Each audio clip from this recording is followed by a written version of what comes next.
Hello, friends. Today we are going to learn the new lesson, an encounter of special kind, 1.2, Unit 1, and the second lesson of this unit. It is very emotional story. Before starting the story, we just take the warming up activity. Chit chat activity is there.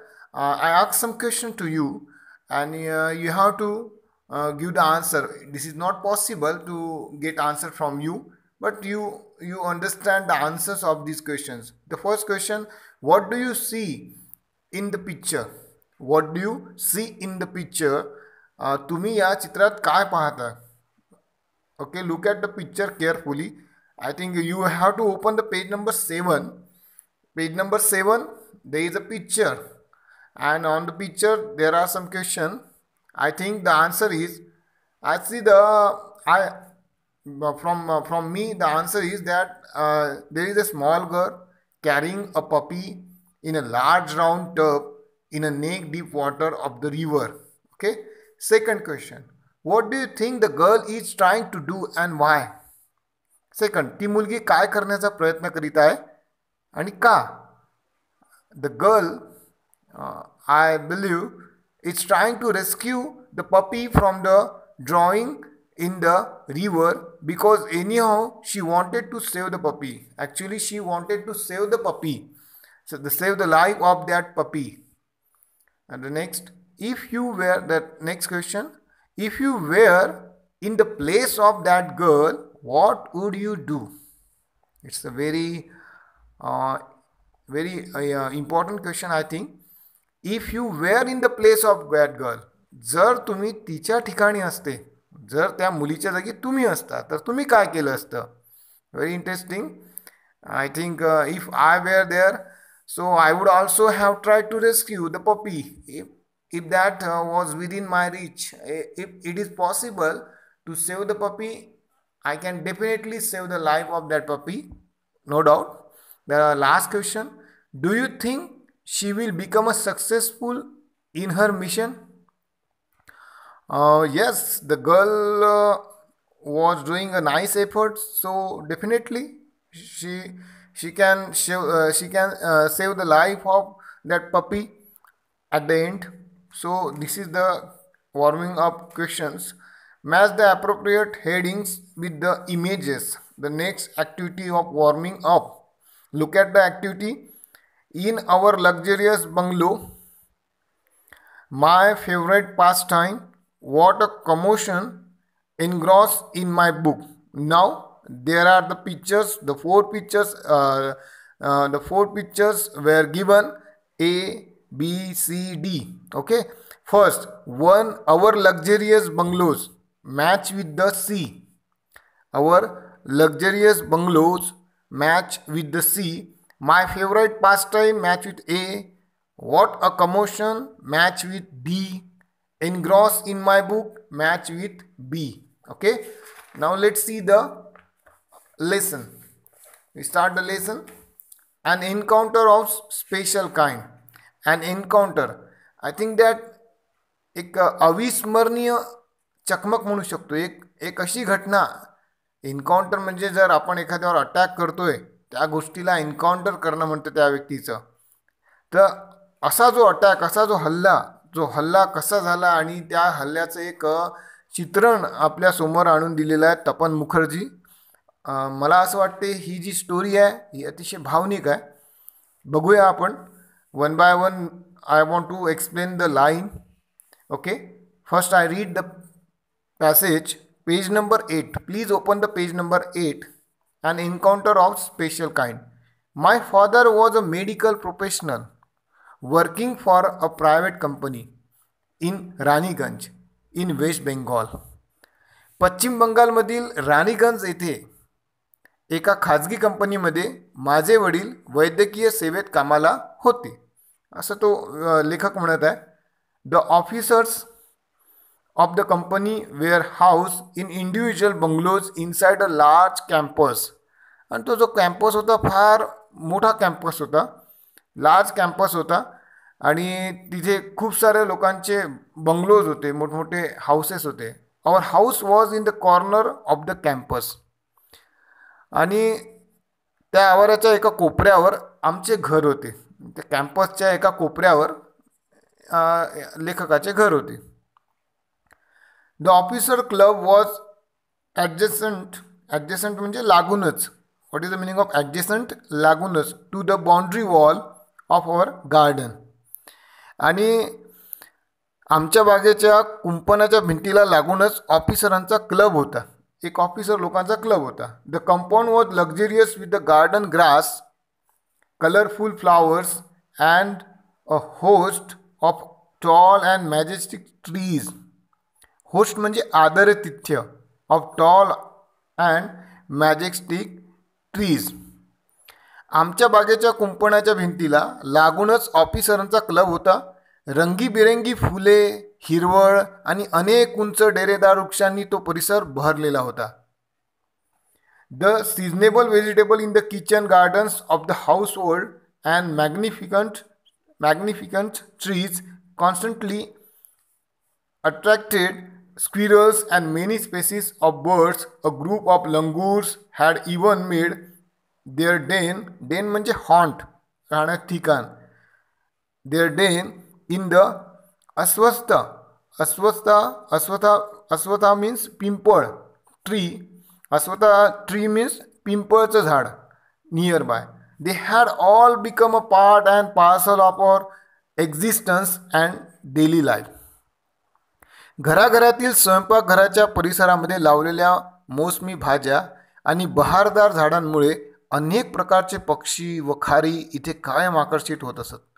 जवळच्या अश्वत्थाच्या म्हणजे पिंपळाच्या झाडावर वानराच्या एका टोळीनं तर डेरा थाटला होता. ते सर्वजण आमच्या अस्तित्वाचा आणि दैनंदिन जीवनाचा जणू अविभाज्य घटकच बनले होते. They are part and parcel. इथं बघा एक फ्रेज आले, पार्ट अँड पार्सल म्हणजे जीवनाचा एक अविभाज्य घटक बनून जाणे, म्हणजे एखाद्या गोष्टीचा आपण घटक बनणे. Life part and parcel of existence of daily life म्हणजे जीवनाचा घटक बनले होते ते. पहिल्या पॅरेग्राफचा अर्थ तुमच्या लक्षात आलेला आहे. तर याच्यावर काही क्वेश्चन्स बाजूला दिलेले आहेत. ते क्वेश्चन तुम्हाला त्या पॅसेजवरचे क्वेश्चन सोडवायचे आहेत. फर्स्ट क्वेश्चन आहे जसं what was the profession of the writers father. Second, describe the campus where the writer's family lived.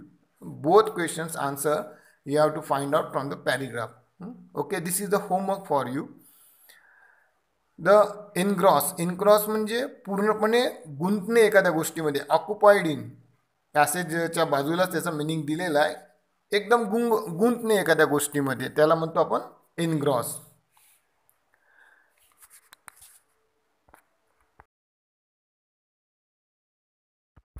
Second paragraph, a small incident on Saturday afternoon left a profound effect on me and unfolded before my eyes a whole new dimension to the wonders of God's creation. It was a few days into the puja vacation. There are some words which is difficult for you. Unfolded, revealed म्हणजे प्रकट होणे, एखादी गोष्ट प्रकट होणे. The whole new dimension. New dimension म्हणजे new factor म्हणजे नवीन परिमाण आपण असं म्हणू शकतो. It was a few days into Puja vacation. याचं थोडं मराठी स्पष्टीकरण आपण बघून घेऊ. एका शनिवारच्या दुपारी घडलेल्या एका लहानशा घटनेने मात्र माझ्या मनावर सखोल परिणाम केला आणि परमेश्वराच्या अजब किमयाचा एक अनोखा पैलूच माझ्यासमोर उलगडला.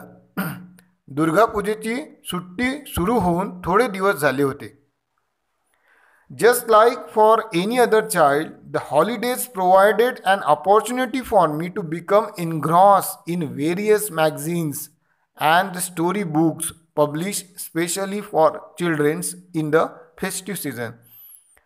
आपण बघतो की हॉलिडेजमध्ये काय होते, there is a opportunity. When the holidays come there is a opportunity to engross in a books, story books, magazine, novels, etc. Actually, the period is lockdown is going on. We know that we have lots of time. So many of students or many of people, they thought that they what they do in this period. Actually, the best thing we have to do, read the lots of books, story books, magazines, novels, lots of there. Marathi, English, Hindi, any other language. You have to take the books which is come from the Marathi, English, Hindi. So which you understand the language, you have to read the books. Now we see the third paragraph. Third paragraph. After a hearty lunch, hearty hearty means भरपेट जेव्हा आपण जे रोज करतो आपला lunch जवळपास भरपेटच असतो. My parents and my younger sisters lay down for an afternoon nap and I settle down with the story book. A writer has I think that a good habit, so that's why the writer read the books in the afternoon time. Actually we are taking a deep nap in the afternoon. Nap म्हणजे एक sleep lightly in a day. दुपारची एक आपण म्हणतो ना वामकुक्षी असा एक शब्द आहे आपल्याला. दुपारची एक झोप घेतो आपण. ती झोप 15 मिनिटाची असते, पण आपले 15चे केव्हा 1 घंटा होऊन जातो 2 घंटे होऊन जातो हे आपल्याला कळत नाही. The quiet afternoon presented the perfect backdrop for reading an adventure story, and there is silence. म्हणजे एवढं सायलेन्स होतं की काही आवाज नाही, काहीच नाही. The perfect backdrop for reading an adventure story. The silence was occasionally broken by the sound of my family snoring. Snoring, घोरणे. झोपेमध्ये खूप लोक घोरतात. रात्र असो का दिवस असो, झोपेत घोरणारे लोक केव्हाही घोरतात. द इंटरमिटंट म्हणजे काय? फ्रिक्वेंट, सतत. एखादी गोष्ट सतत करून आपण त्याला म्हणतो intermittent chirping of the house sparrows, the harsh crowing of a crow, the shrill call of a kite flying high above the ground. Minutes ticked by, I became deeply absorb म्हणजे taken up the attention in the book. I give the more. थोडंसं आपण मराठी भाषांतर बघून घेऊ.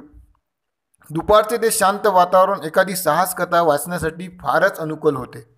त्या शांततेला मधूनच माझ्या घरच्याचं घोरणं, चिमण्याचा चिवचिवाट, अधूनमधून कावळ्याची कावकाव आणि उंचावरून उडत जाणाऱ्या घारीचा कर्कश ओरडणं भंग करत होतं.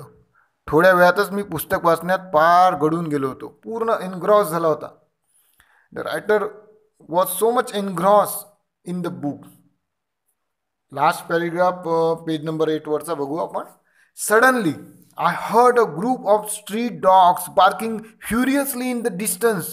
सडनली, अचानक खूप साऱ्या कुत्र्यांचा भुकण्याचा आवाज सुरू झाला. I choose to ignore the commotion. Commotion म्हणजे नॉईज, कन्फ्युजन म्हणजे गोंगाट जो होता, जो खूप सारा गोंधळ जो होता त्याच्याकडे मी दुर्लक्ष केलं. I choose to ignore thinking that the pack of dogs might have concern the hapless peak. मला असं वाटलं की अचानक मला दूरच्या कुत्र्यांचा जमावाचा भेसूर भुकण्याचा आवाज ऐकू आला. एखादे बिचारे डुक्कर त्या कुत्र्याच्या तावडीत सापडले असेल असे वाटून प्रथम मी त्याच्याकडे दुर्लक्ष केलं, असं रायटर म्हणत आहे. मात्र काही वेळात the barking became louder and more aggressive and the alarm off काव of the flock of the crows added the cacophony. Cacophonyचं मिनिंग काय? लाऊड हार्श नॉइजेस, एकदम कर्कश आवाज. I also heard the disturbance approaching closer. थोड्याच वेळात काय झालं की त्यांचा आवाज अजून जास्त वाढला आणि कावळ्यांच्याही थव्यांचा कावकाव करण्याचा जो कर्कश आवाज आहे तो अजून जास्त वाढला. आणि असं वाटत होतं की जवळच कुठेतरी काहीतरी घडून राहिलेलं आहे ज्याच्यामुळे हे सगळे गोंधळ सुरू आहे. Curiosity got the better of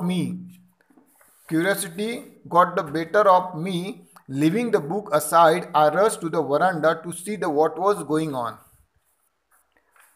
माझी उत्सुकता बळावली. साहजिकच आहे, एवढा आवाज आल्यानंतर कोणाचं कॉन्सन्ट्रेशन राहते. शेवटी आपण we are the students. Sometimes there is something is going on. We look out. पुस्तक बाजूला ठेवून मी काय चाललं ते पाहण्यासाठी वरांड्यात धावले ते. आणि मग काय झालं बघा. Next paragraph, page number 9. I think the first paragraph on page number 9. I glanced towards the roof of the clubhouse and saw something horrible. A big male langur, apparently the leader of its group, was holding the baby langur in his hands and mercilessly म्हणजे क्रूरतेने, अतिशय क्रूरतेने, biting it all over with a definite intent to kill. Definitely he want to kill the baby langur. The helpless mother of the baby and other lesser members of the langur group were scattered on the roofs of the buildings nearby, watching the baby being killed. Club हाऊसच्या छपराच्या दिशेने नजर टाकतो तर काय, मला तिथे एक भयंकर काहीतरी दिसले. एक बलदंड वानर, मोठा वानर, बहुधा त्या टोळीचा म्होरक्या असावा, एका वानराच्या पिल्लाला पकडून त्याला जीवे मारण्याच्या इराद्याने त्याच्या शरीराचे निर्दयपणे लचके फोडत होता. त्या पिल्ल्याची केविलवाणी आई वानरी आणि टोळीतील इतर दुर्बळ वानर आजूबाजूच्या इमारतीच्या छपरावर गोळा होऊन असहाय्यपणे पिल्लांचा जीव जाताना पाहत होते. I record the terrible custom in the animal clan. What is the meaning of clan? A very large family. Clan means very large family, according to which a dominant, powerful, superior male usually does not allow another male baby or adult to survive within its group. म्हणजे माझ्या एक लक्षात आलं की प्राण्यांमध्ये एक गोष्ट लक्षात मला दिसली की कोणी जर वानर जर असेल, जो मोठा वानर आहे, तर जो मेल लंगूर आहे तो त्याच्या ग्रुपमध्ये दुसऱ्या कोणत्या मेल लंगूरला मोठं होऊ देत नाही. जर एखादा बेबी लंगूर आलं त्या ग्रुपमध्ये तर त्यालाही तो मारून टाकते, कारण त्याला त्याचं जे व्यक्तिमत्व आहे की त्याचं जे पॉवर आहे ते त्याला कमी करायची नसते. किंवा कारण दुसरा जर लंगूर मोठा झाला तर तो त्याच्यापेक्षा पॉवरफुल झाला तर तो याला मारेल, ह्या भीतीने तो तशा प्रकारचा अटॅक करतो. हा एक समज मला पहिल्यांदा लक्षात आलं असं लेखक म्हणते. Next paragraph, second. Without losing any time I gathered a stout stick. Stout म्हणजे जाड, एखादी जाड काडी त्यानं बघितली. In one hand and hurled म्हणजे काय, थ्रू फोर्सफुली, जोराने फेकणे. A piece of stone at the marauding langur. Marauding means हल्लेखोर, searching for something to steal or attack. Marauding langur. Without, जराही वेळ न दवडता मी हातात एक भक्कम काठी घेतली आणि त्वेषाने भक्ष्याच्या मागे लागलेल्या त्या वानराच्या दिशेने एक दगड भिरकावला. पण तो वानर इतका आक्रमक आणि हिंस्र झाला होता की माझ्या हल्ल्याने तो जराही विचलित झाला नाही. The langur was so infuriated. एवढा काय, इन्फ्युरिटेड म्हणजे काय झालं, क्रोधिष्ट. That he hardly took any notice of my assault. मी केलेल्या हल्ल्यावर त्यानं तो जराही विचलित झाला नाही, माझा हल्ला त्यासाठी क्षुल्लक झाला. But then I started throwing more stones. The dogs on their part raised their pitch of cry. मी आणखी दगड मारायला सुरुवात केली. कुत्री देखील आणखी जोरात भुंकायला लागली. म्हणजे कुत्र्यांनी सपोर्ट केला आणि मी पण, आम्ही सगळ्यांनी मिळून त्या वानराचा, त्या मेल क्रूर अशा, इन्फ्युरिटेड अशा, मराउडिंग अशा लंगूरचा आम्ही प्रतिकार केला. Last paragraph.